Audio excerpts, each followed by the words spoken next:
Morning students. Last के lecture में जो हमने बात की थी वो इलेक्ट्रोकेमिस्ट्री चैप्टर को फिनिश किया था और आज के जो लेक्चर में हम बात करेंगे, अब जो हम नया चैप्टर स्टार्ट कर रहे हैं वो सॉल्यूशंस के ऊपर बात करेंगे। अगर हम सॉल्यूशंस की बात करें तो देखिए यहाँ पे अगर हम सॉल्यूशन का जिक्र कर रहे हैं तो पहले आपको ये याद रखना है कि जो सॉल्यूशन है वो किसका मिक्सचर है, या आप कह सकते हैं कि सॉल्यूशन के कंपोनेंट कौन से हैं। तो अगर हम सॉल्यूशंस के मिक्सचर या हम कंपोनेंट की बात करें कि सॉल्यूशन किसका मिक्सचर है या किसका कंपोनेंट है, तो सॉल्यूशंस की बात करें तो सॉल्यूशन दो चीज़ों से मिलकर बनता है। एक आपका सॉल्यूट होता है, एक आपका सॉल्वेंट होता है।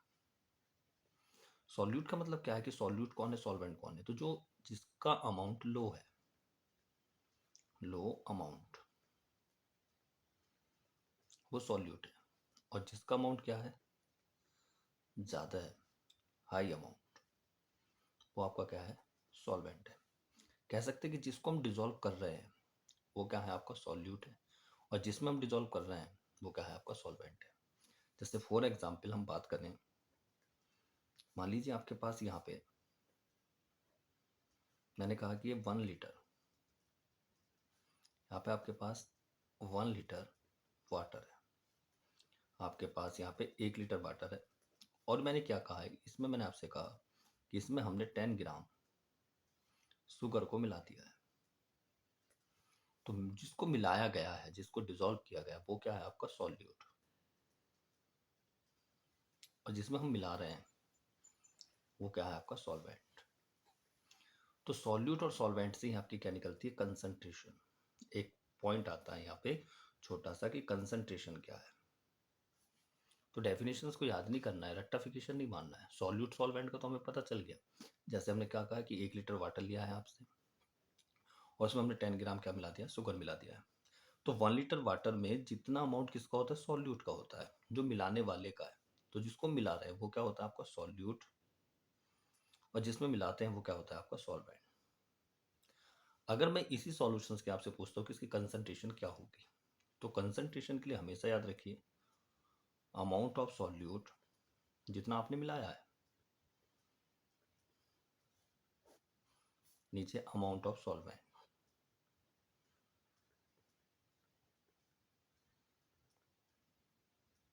अमाउंट अमाउंट ऑफ सॉल्वेंट किस में लेना है, इन लीटर। तो अगर मैं यहाँ पे इस क्वेश्चंस में आपसे कहूँ कि इसकी कंसंट्रेशन कितनी, तो अमाउंट कितना है, 10 ग्राम। कितने में मिलाया है, पर लीटर में। तो इसकी जो कंसंट्रेशन आ गई वो कितना आ गया, 10 ग्राम पर लीटर। तो कंसंट्रेशन का मतलब क्या है कि अगर हम कंसंट्रेशन की बात करें कि कंसंट्रेशन क्या होता है, कि जो amount of solute dissolve in solvent, जितनी अमाउंट को हम सॉल्यूट की डिजोल्व करते हैं सॉल्वेंट में, वो उसकी क्या हो जाती है, कंसंट्रेशन हो जाती है। मान लीजिए मैं यहीं पे कह देता कि भाई 50 ग्राम शुगर मिलाया है, तो यहाँ पे कंसंट्रेशन कितना हो जाता है इसका, 50 ग्राम पर लीटर। मान लीजिए हम कहते हैं 2 मोल मिलाया गया है, कितना मोल डिजोल्व किया है, 2 पर लीटर में, तो कंसंट्रेशन कितनी हो जाती, 2 मोल पर लीटर, 2 मोल पर लीटर। तो जितना अमाउंट हम क्या करते हैं, सॉल्यूट का सॉल्वेंट में डिजोल्व करते हैं, वो क्या हो जाती है, उसकी कंसंट्रेशन। ओके। अब अगर हम सॉल्यूशंस की बात करें तो यहाँ पे कुछ पॉइंट्स हैं जो बहुत ज़्यादा इंपॉर्टेंट निकल के आते हैं। लेक्चर वाइज है ना, लेक्चर आते रहेंगे और सॉल्यूशंस को हम डिस्कस करते रहेंगे। तो अगर हम फर्स्ट लेक्चर में अगर सॉल्यूशन के कुछ इंपॉर्टेंट पॉइंट्स की बात करें जो स्टार्टिंग में हमें जानना जरूरी है, तो वो आपके क्या होते हैं, एक होता है नॉर्मलिटी, जो हमें इस लेक्चर में डिस्कस करना है। एक होता है आपका मोलारिटी, एक होता है आपका मोलालिटी,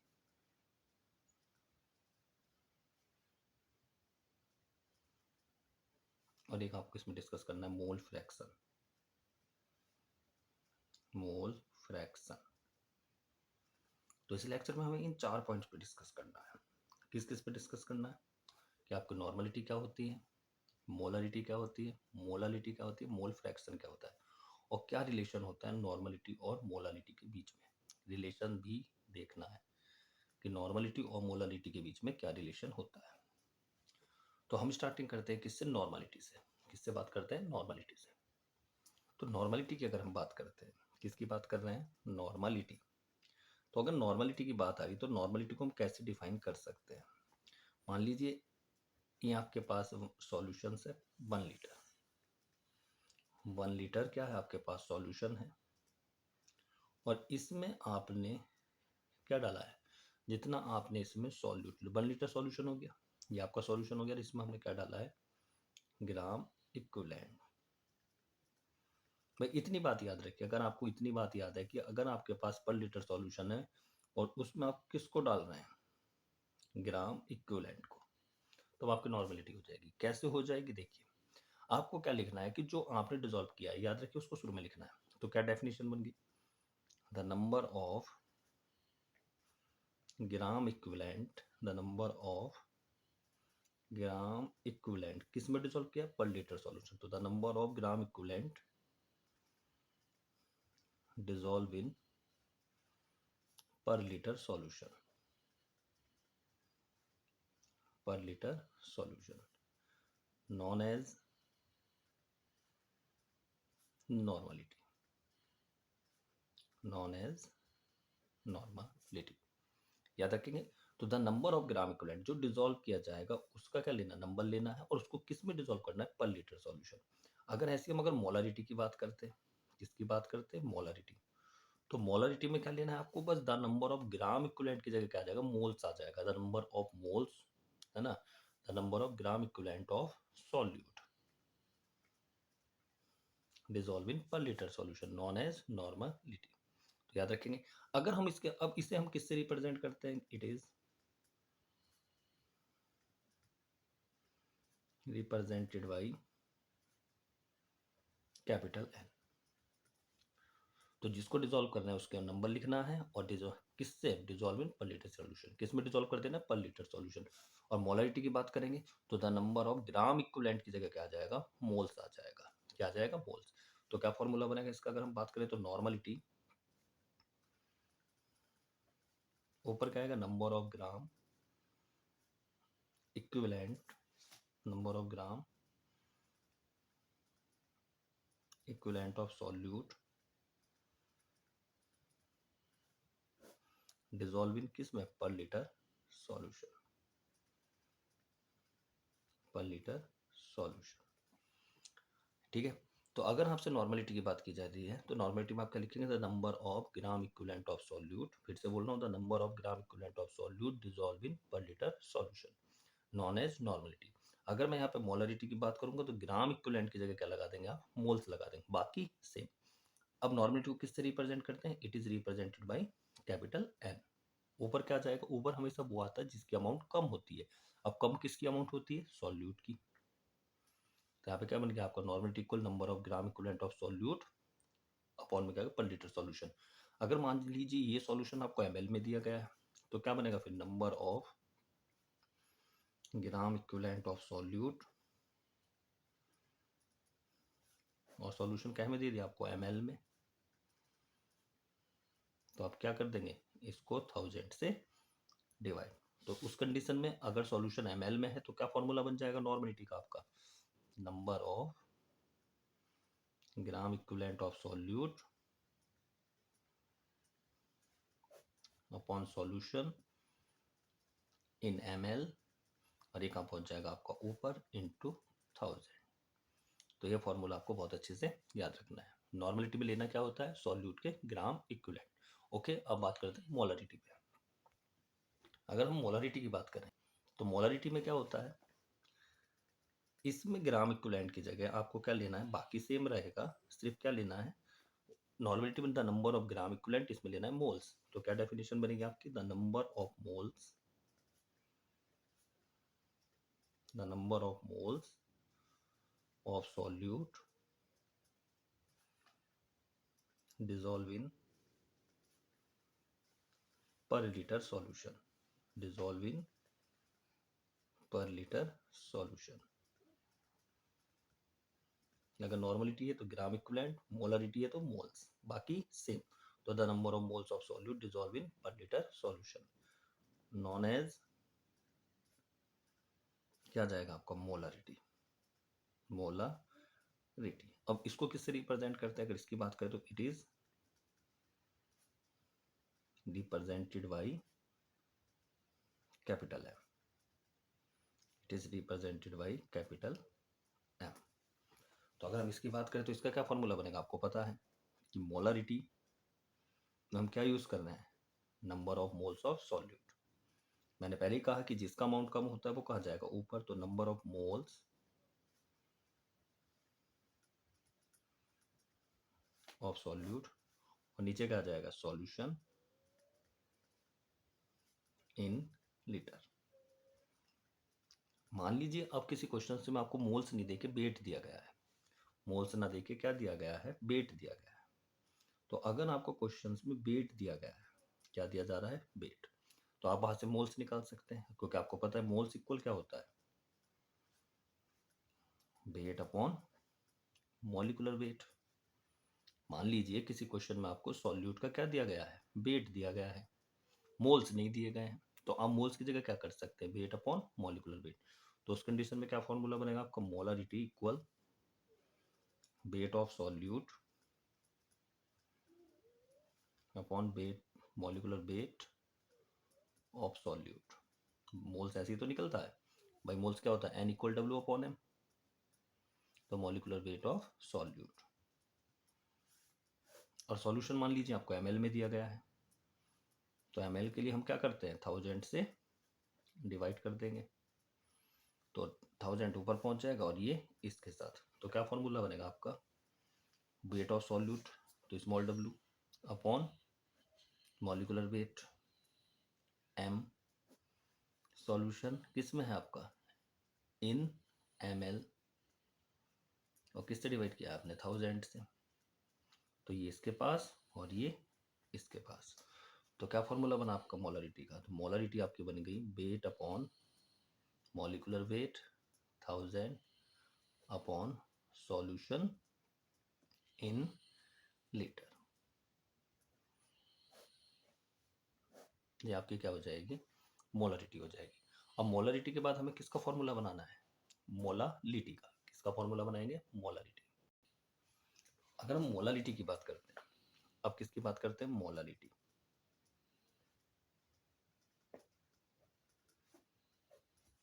तो याद रखिए मोलालिटी की अगर हम बात करें तो इसमें इसमें भी एक पॉइंट चेंज करना है। देखिए यहाँ पे मैं मोलारिटी और लिख देता हूँ जिससे आपको डेफिनेशन याद रहे। देखिए अगर हम मोलारिटी की बात कर रहे हैं तो मोलारिटी में हम क्या करें, the number of moles of solute. Molarity में हम क्या करें, the number of moles of solute dissolve in per litre solution. लेकिन जैसे हम मोलारिटी की बात करेंगे तो डेफिनेशन सेम रहेगी। इसमें हम क्या लेते हैं, पर लीटर सॉल्यूशन, इतना चेंज होना है। और इसमें हम क्या लेते हैं, पर kilogram solvent.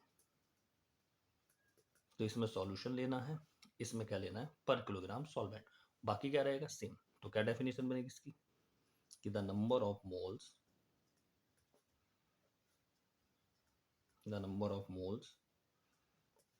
Of solute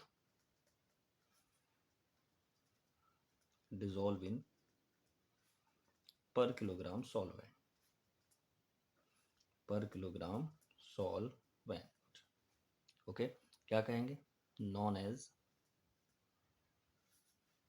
molality, known as molality. अगर इसको रिप्रेजेंट की बात करें तो it is represented by small M. इसमें क्या आ जाएगा, स्मॉल एम। अब अगर हम इसके फॉर्मूले की बात कर रहे हैं, किसकी बात कर रहे हैं, इसके फॉर्मूले की बात कर रहे हैं, तो फॉर्मूला क्या बनेगा इसका, बोलो। इसका फॉर्मूला बनेगा एम, क्या बन जाएगा, number of moles of solute, और नीचे क्या आ जाएगा आपका, weight of solvent, weight of solvent. अब ये किस में है आपका, इन किलोग्राम। तो इसका भी आगे फॉर्मूला ऐसे बनेगा, जैसे मान लीजिए मोल्स ना देके वेट दिया है, तो मोलरिटी का क्या फॉर्मूला बन जाएगा, वेट ऑफ सॉल्यूट, क्योंकि मोल्स कैसे निकलते हैं, वेट अपॉन मॉलिक्यूलर वेट। तो वेट अपॉन है ना, wait of solute upon molecular weight of solute, और मान लीजिए वेट सॉल्वेंट का किस में दिया आपको, ग्राम में, तो वेट ऑफ सॉल्वेंट किस में दे दिया, किलोग्राम की जगह इन ग्राम, तो किससे डिवाइड करेंगे? 1000 से। तो यहाँ पे क्या बन गया आपका? Weight of solute small w, molecular weight of solute small m, weight of solvent को हम किससे रिप्रेजेंट करते हैं? कैपिटल W, और क्या है? 1000। तो क्या हो जाएगा? ये इसके साथ और ये इसके साथ। तो मोलरिटी क्या बनी आपकी? m equal W upon m into 1000 upon capital W. This wait of solute, this weight of solvent.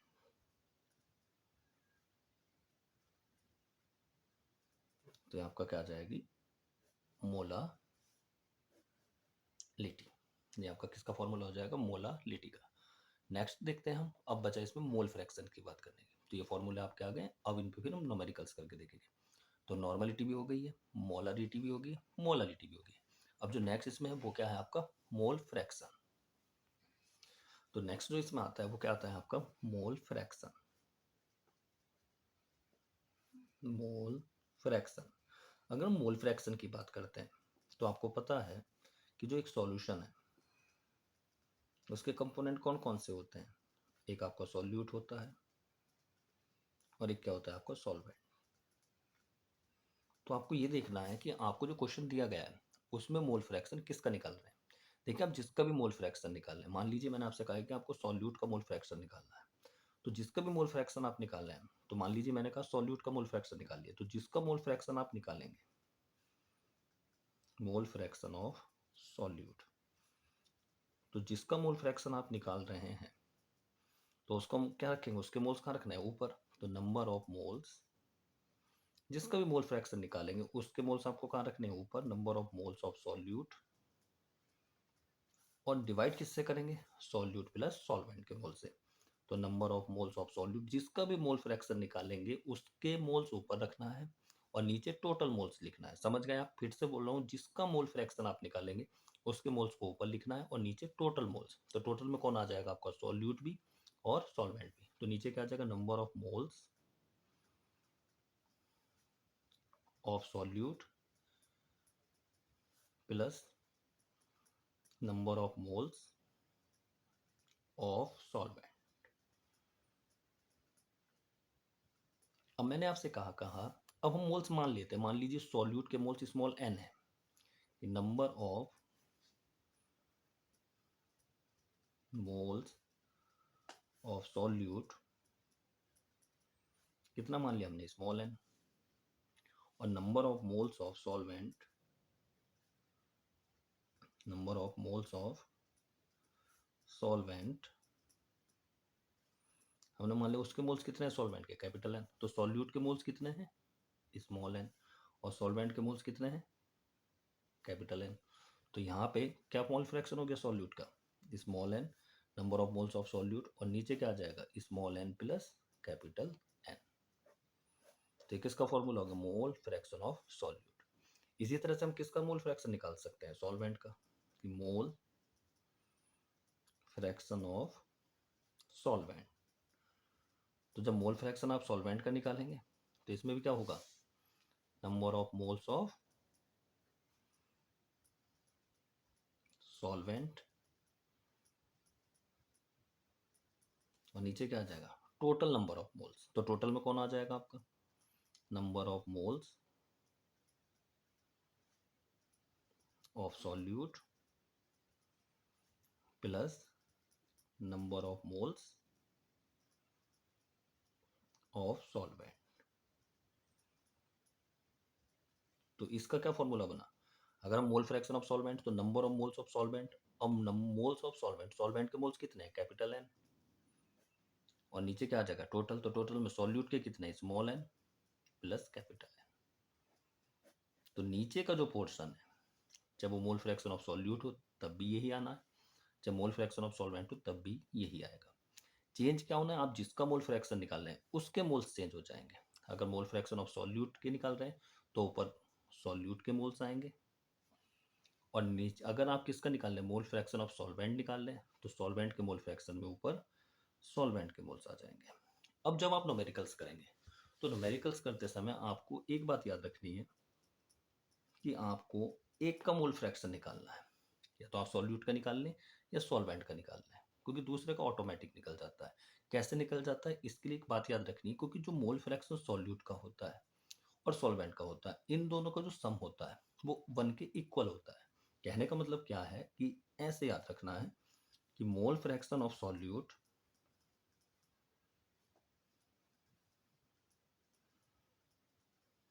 Plus mole fraction of solvent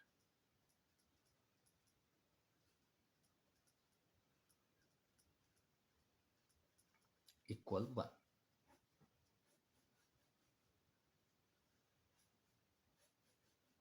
ये बात याद रखनी है। तो इससे क्या होगा, आप एक का मोल फ्रैक्शन निकालिए और दूसरे के लिए उसे एक में से क्या कर देना है, माइनस कर देना है। तो mole fraction of solute plus mole fraction of solvent equal 1। तो ये मोल फ्रैक्शन हो गया। इसके बाद इसमें एक रिलेशंस की मैंने बात की थी। अगर हम नॉर्मलिटी और मोलरिटी की किसकी बात करते हैं, रिलेशनशिप की बात करते हैं, उनमें क्या रिलेशन है, देखो उसको कैसे करना है। तो यहाँ पे हम क्या कर सकते हैं, रिलेशनशिप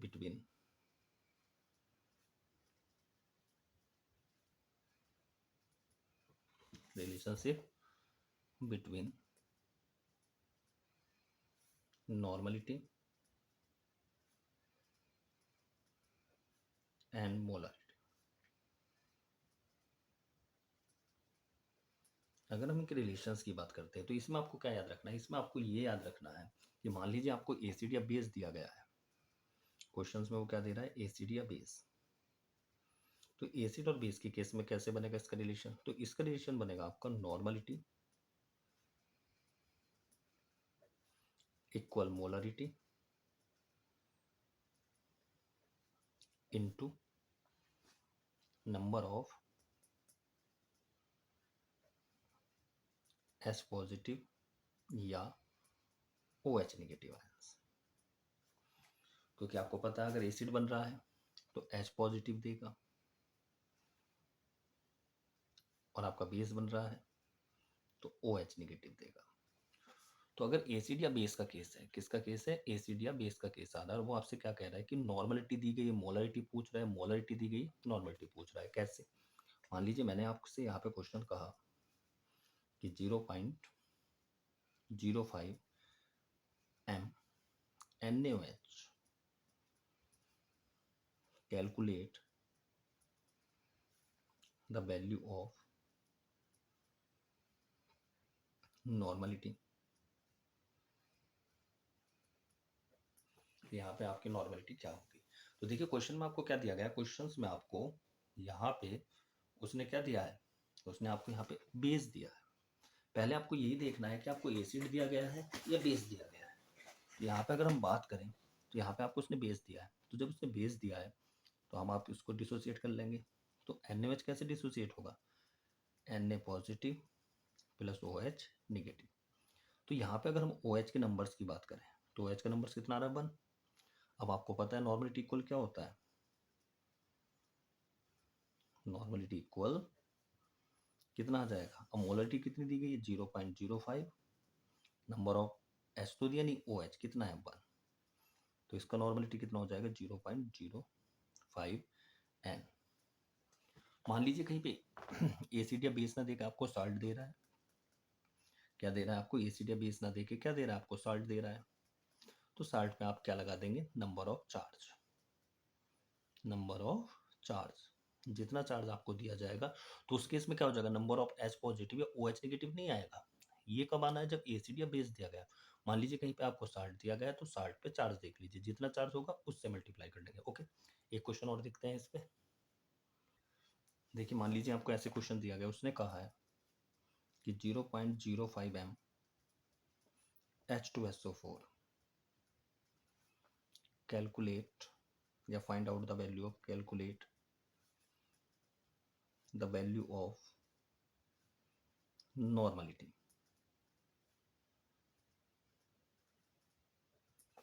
यहाँ पे आपसे नॉर्मलिटी पूछी गई है, क्या दिया गया है, उसने आपको दिया है 0.05 M H2SO4 calculate the value of normality. तो देखिए जब भी आपको क्या करना है, अब यहाँ पे आपको क्या दिया गया है, M दिया गया है, आपको क्या निकालना है, नॉर्मलिटी निकालना है। क्या दिया गया आपको, H2SO4 दिया गया है। तो पहला काम क्या है, जो आपको दिया गया है तो उसमें देखो वो एसिड है या बेस है, और एसिड या बेस है तो कितना आपका H पॉजिटिव या OH नेगेटिव आयन रख रहा है। अगर हम इसकी बात करें तो ये क्या रख रहा है, 2H positive plus SO4 2 negative. आप इतना कर लेंगे। अब इसमें कितना H पॉजिटिव आ रहा है, 2 आ रहा है। तो आपको पता है नॉर्मलिटी के लिए आप क्या करेंगे, नॉर्मलिटी इक्वल मोलरिटी। मोलरिटी कितनी है आपकी 0.05, और H पॉजिटिव कितना हो गया 2, तो कितना आ गया आपका 0.1 है। तो आपका नॉर्मलिटी हो गई। इतनी बात कर लेंगे आप। अब इस चैप्टर में हम अगर आज के लेक्चर की बात करें तो हमने 4 बातों पे बात की है, 4 पॉइंट्स पे हमने बात की। एक नॉर्मलिटी,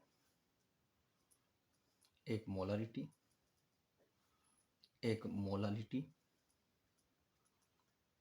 एक मोल फ्रैक्शन। अब ये बात याद रखने वाली है, इंपॉर्टेंट है, ये नीट में बहुत बार पूछा गया है कि इनमें से किस पर टेम्परेचर का इफेक्ट पड़ता है और किस पे टेम्परेचर का इफेक्ट नहीं पड़ता है। तो अगर हम नॉर्मलिटी और मोलरिटी की बात करें तो इन दोनों पर टेम्परेचर का इफेक्ट पड़ता है, और मोलरिटी और मोल फ्रैक्शंस की बात करें तो इन पे टेम्परेचर का इफेक्ट नहीं पड़ता है। क्यों नहीं पड़ता है, देखिए याद रखिए, जिस कॉन्सेप्ट में आपका क्या आ जाता है, वॉल्यूम आ जाता है। नॉर्मलिटी में हम किसको यूज कर रहे थे, dissolve in per litre solution. तो पर लीटर सॉल्यूशंस की बात करें तो इसका मतलब क्या है, इसमें हमने किसकी बात करी, नॉर्मलिटी और मोलरिटी। इन दोनों की अगर हम बात करें तो इन दोनों में क्या यूज हो रहा था, पर litre solution, per litre solution. तो जहां पे आपकी वॉल्यूम की बात होगी, किसकी बात होगी, वॉल्यूम की। तो जिस कॉन्सेप्ट में वॉल्यूम का इन्वॉल्वेशन हो जाता है उस पर ऑलवेज टेम्परेचर का इफेक्ट पड़ता है। क्योंकि नॉर्मलिटी में भी क्या था, the number of gram equivalent of solute dissolve in per litre solution. तो जहां पे वॉल्यूम की बात होगी वहां पे टेम्परेचर का इफेक्ट पड़ेगा। मोलरिटी की बात करें तो इसमें भी क्या था, number of moles of solute dissolve in per litre solution. तो पर लीटर सॉल्यूशन वॉल्यूम की बात हुई, इफेक्ट पड़ेगा। लेकिन अगर हम मोलरिटी की बात करें तो मोलरिटी में क्या था, नंबर ऑफ मोल्स, है ना, the number of moles of solute dissolve in per kilogram. तो पर किलोग्राम का मतलब क्या है, वेट की बात हो गई है। मोल फ्रैक्शन की बात करें तो the number of moles of solute, moles क्या होते हैं आपके, weight upon molecular wait, weight upon molecular wait. तो जहां पे वेट की बात होती है, किसकी बात होती है, वेट, मास की बात होती है, वहां पे टेम्परेचर का इफेक्ट नहीं पड़ता है। ये क्वेश्चन नीट में 2 बार पूछा गया है कि किस पर बॉल है ना, किस पर टेम्परेचर का इफेक्ट पड़ता है, किस पर टेम्परेचर का इफेक्ट नहीं पड़ता है। तो जिसमें वॉल्यूम का यूज होता है, जिसमें किसका इन्वॉल्वेशन हो रहा है, वॉल्यूम का, तो उस पर ऑलवेज किसका इफेक्ट पड़ेगा, टेम्परेचर का इफेक्ट पड़ना है। और जिस पर वॉल्यूम का इन्वॉल्वेशन नहीं होता है, सिर्फ किसका इन्वॉल्वेशन होता है, मास का, जिसमें मास वेट का इन्वॉल्वेशन होता है, उस पर कभी भी टेम्परेचर का इफेक्ट नहीं पड़ता है। तो याद रखिए, अगर हम बात करते हैं नॉर्मलिटी और मोलारिटी, दोनों में किसका इन्वॉल्वेशन है, वॉल्यूम का, तो टेम्परेचर का इफेक्ट पड़ेगा, टेम्परेचर का इफेक्ट पड़ेगा। और मैं बात करता हूं अगर आपसे किसकी, मोलालिटी, मोलालिटी और मोल फ्रैक्शन, मोलालिटी और मोल फ्रैक्शन। तो दोनों में क्या आ रहा है, आपका वेट आ रहा है। तो जहां पे वेट आएगा तो वहां पे टेम्परेचर का इफेक्ट आपका नहीं पड़ना है। ओके, तो इस लेक्चर में हमने नॉर्मलिटी, मोलरिटी, मोलालिटी और मोल फ्रैक्शंस की बात की है। नेक्स्ट लेक्चर में हम इनके न्यूमेरिकल्स की बात करेंगे। किसकी बात करेंगे, इस पर न्यूमेरिकल्स के कॉन्सेप्ट की बात करेंगे। Okay, take care.